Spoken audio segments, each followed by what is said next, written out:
Yo guys, welcome to the part 4 of the Comic-Part-4-Captain Underpants. Let's begin, let's continue. Chapter 10, Bursted. Again George and Harold got bursted. George and Harold were in the study hall when they heard a dreaded announcement over the intercom. George Beard and Harold Hutchins, please report to Mr. Crubb's office immediately. Oh no, cried Harold. We're busted. No way, said George. Remember what happened yesterday? It was not our fault. We didn't do it. It was an accident. But Mr. Crubb was not understanding. I can prove it, but I know you boys are responsible for yesterday's disaster. Mr. Crubb said, I'm going to punish you by taking away your cafeteria privileges for the rest of the year. No more cafeteria food for you two. No more cafeteria food? Whispered Harold. I thought he said he was going to punish us. Yeah, George smiled.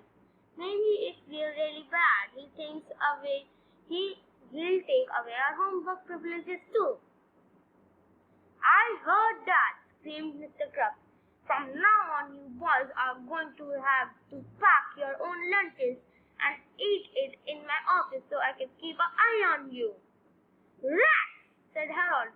But we didn't do it, George protested. We did do it.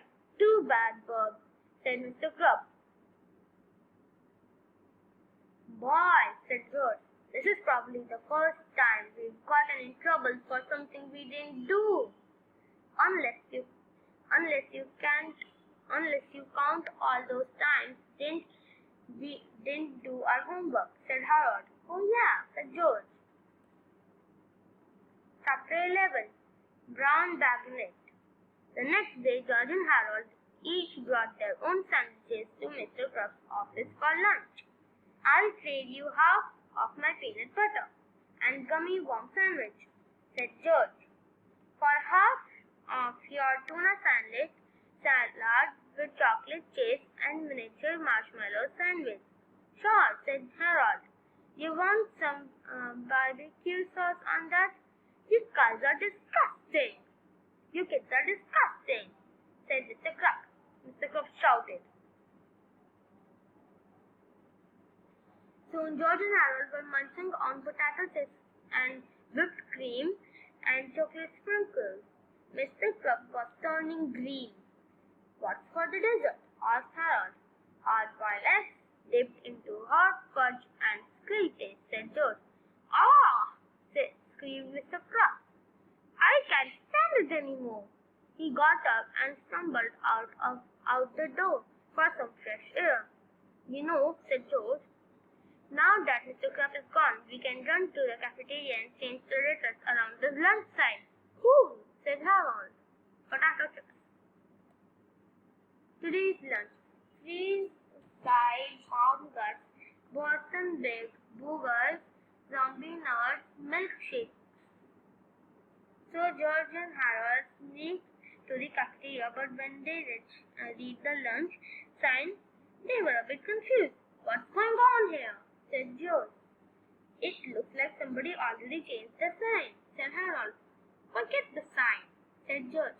Look at everybody. They've changed. It was true. All the kids and teachers in the school were entering the cafeteria looking as normal as ever. But they were leaving the cafeteria looking quite different. Look, cried George. They're all wearing broken eyeglasses held together, mixed with masking tape. They've all got wrinkly pocket protectors. They've all turned into nerds, Harold gasped. Cafeteria. And look at their skin, said George. They're all grey and clammy. That could only mean one thing. They're zombie nerds! They're zombie nerds! Asked Harold. Zombie what? I'm afraid so, said George. Let's just hope they're friendly, said Harold. Whoever heard a friendly zombie nerd? Asked George. afraid, Harold grinned. There's no time to be afraid, said George. We've got to get to the bottom of this. That's what I'm afraid of, said Harold. Chapter 12. The bottom of this. George and Harold crawled into the cafeteria and sneaked through the kitchen doors. There they hid behind the table while the incredibly naughty cafeteria ladies from the outer space discussed their plans to take over the world. Look at those puny earthlings, laughed Zoe. They're all drinking evil zombie nurse milkshakes and transforming before our very eyes. I won't be long now, said Clark.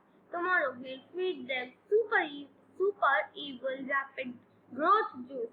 Then they'll grow to the size of Philippine trees. Exactly, sneezed Jennifer.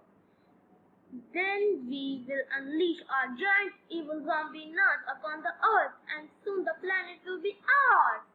The three living space guys threw back their heads and laughed hysterically. We've got to tell Mr. Krupp about this, Harold whispered. Right, whispered Joe. But first, we've got to get rid of the super evil rapid growth juice. George carefully reached up and swiped the carton juice. What should we do with it? asked George. Let's pour it out from the window. Let's pour it out from the window, said George. That way it won't do any damage. Good idea, said Harold.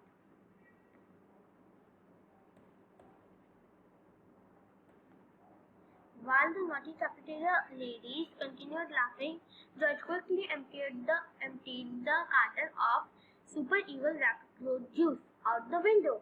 You know, whispered Harold. Mr. Krupp is never going to believe that since the cafeteria ladies from the outer space have turned everybody into evil zombie nurse. Sure, he'll believe us. He's got to believe us, said George.